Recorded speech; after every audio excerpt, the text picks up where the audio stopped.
Hey everybody, welcome back to the shop. So recently I purchased a V3 dust boot from Pwncnc, and there it is. It's a pretty incredible little boot. It works very well. I thought I'd give you a box opening here and show you what's inside. So when we first open it up, we get our little broom, our sweep that goes around the bottom. This is a plastic molded dust collector. Bag of Skittles, hose adapter, a couple of acrylics.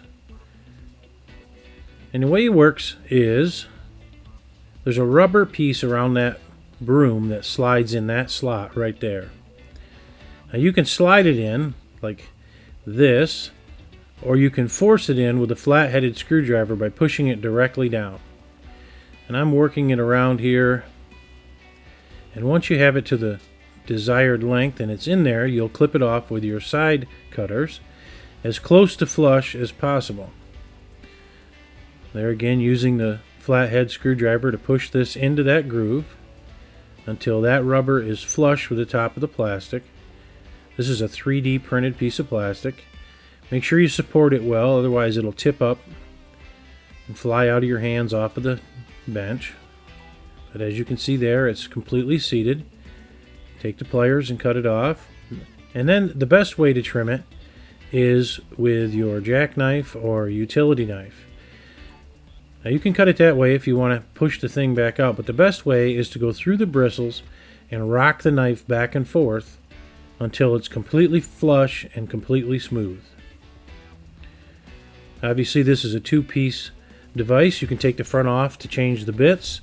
Same thing here, put the brush in the slot.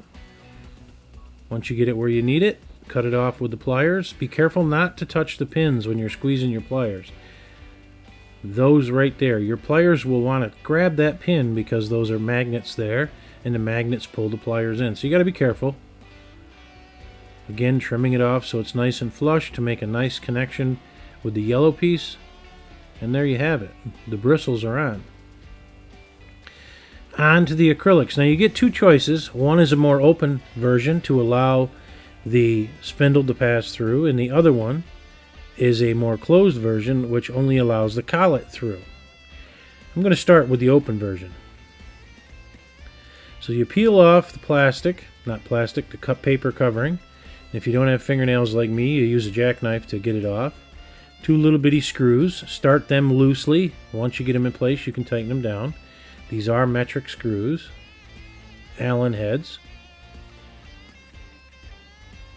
and it is plastic, so you don't want to get crazy over tightening and have them snap that plastic. And then on to the other piece. If you take your knife and kind of drag it across, you can make that paper start, and then you can get a hold of it if you don't have fingernails like me. There's a groove right there that piece of Lexan goes into. Two more screws hold it in place. Once that's finished, we'll put the side supports on. Those are also magnetic, and they're right there. Two screws hold those in place. They're fully adjustable, sliding front and back. Make sure you don't cross those screws, cross the threads on the screws. They're very fine threaded.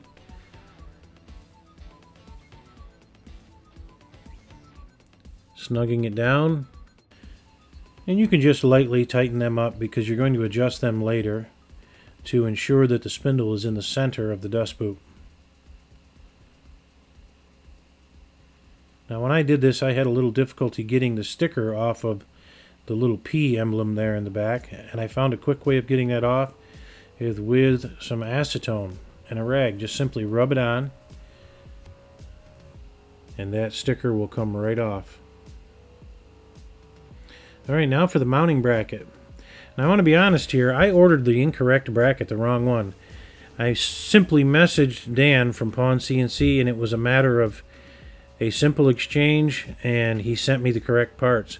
One more point that I want to mention is he could have charged me full price for the exchange and then refunded me the full price once he got his parts back, but he chose not to do that.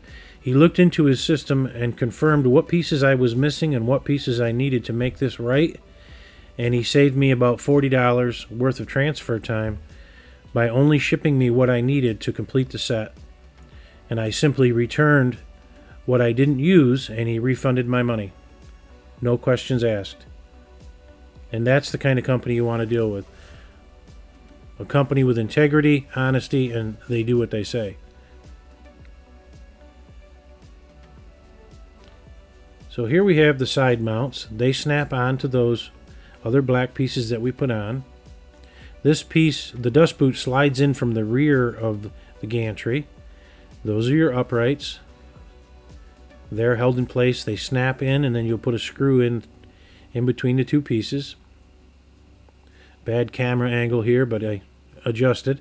Those two pieces go together like that, and a screw goes through. Now we begin by removing the proximity sensor on the back of the unit. You're going to take off the sensor and the spacers. And then you're going to use the back bracket first. That'll go through. Now I made a mistake here. I put it in backwards, and you'll see that here a little bit later on in the video, but it goes so that the rounded portion is on the top, and right where my finger is, there's some grooves that line up with the motor supports. 2 screws through those furthest outside screw holes.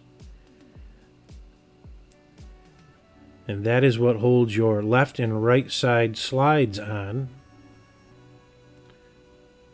They'll line up with those holes right there.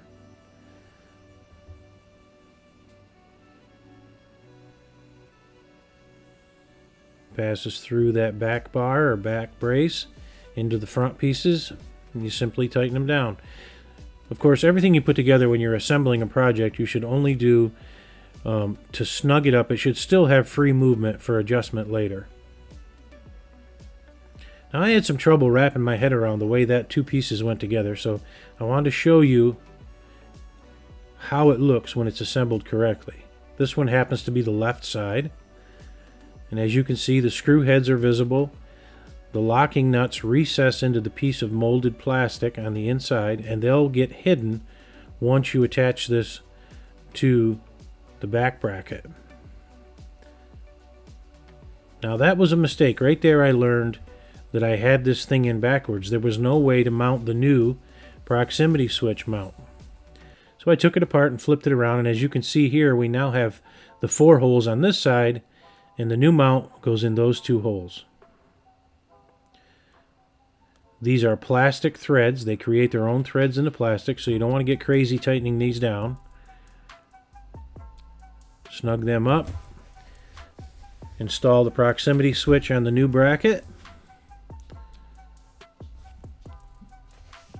And we put the slides on now on the front side. That portion there will slide up and down in that notch or groove.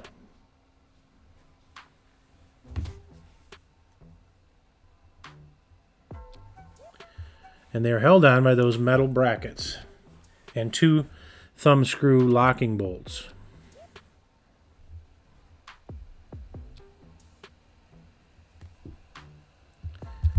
And there's your thumb screw right there. And you can see how they slide up and down. They're independent, but as you raise and lower them, you'll try to keep them even. And then we simply slide this in from the back.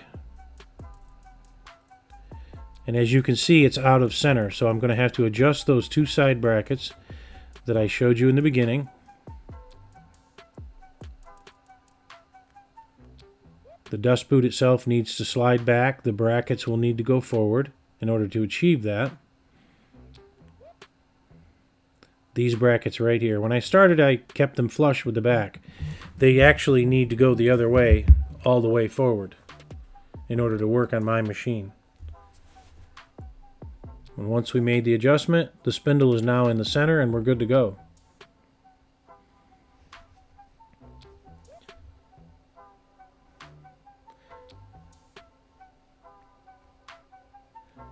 I wanted to show you that you could slide this down to the top of the surface of the material you're working with, install your bit, put the front on, and the spindle comes down and everything is good. Here I'm showing you how you loosen the nuts, and you can slide up and down the 2 slides on each side. I just happened to get lucky here. I took the long pipe out of the end of a standard shop vac hose, and it fit snugly into the back of the adapter. Now I did order a bigger one, and I'm going to change the size of that hose to a larger hose, but for now I wanted to see how it worked. It looks pretty slick on there, and it comes way forward so I can change the bits.